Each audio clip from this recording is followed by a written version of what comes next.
Hi, I wanted to address President Trump and his response to people who have inquired about the Epstein files. First of all, I'd like to say that this could have easily been handled by our Attorney General, Pam Bondi. She is the one who should have addressed this issue, not necessarily President Trump. And all she had to say was that the information in the files has been totally compromised by the outgoing FBI and that administration. There were things that were added and that were taken away from the original files. Therefore, we do not feel that it's in the best interest of the public to release those files at this time.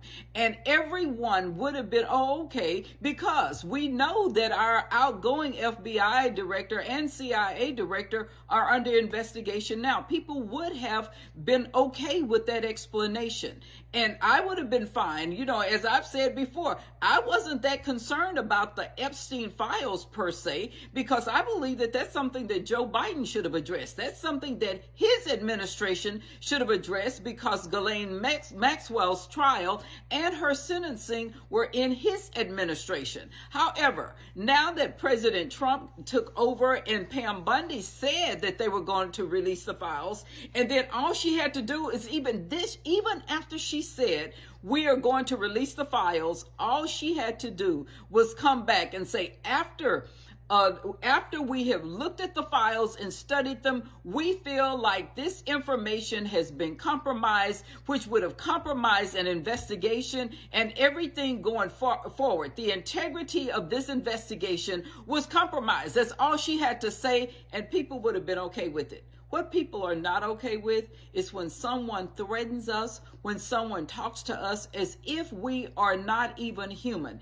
especially a person that has been so supported by so many people. As I said, I have done at least 200 videos supporting President Trump. But what I do not support is the way he talked to me and the way he talked to his other supporters. That was totally unnecessary, and that's something that's going to be very difficult to come back from. And I know one of the things they keep saying are all of the things that he has done, all of his accomplishments. That's totally right. He's accomplished quite a bit. All of the accomplishments that President Trump has made in the last 6 months can totally be erased by the way that he has treated his supporters. That was totally unnecessary. It's unconscionable. And that is all I have to say about it. I think Pam Bondi should have handled this. And this is something that President Trump did not even have to comment on.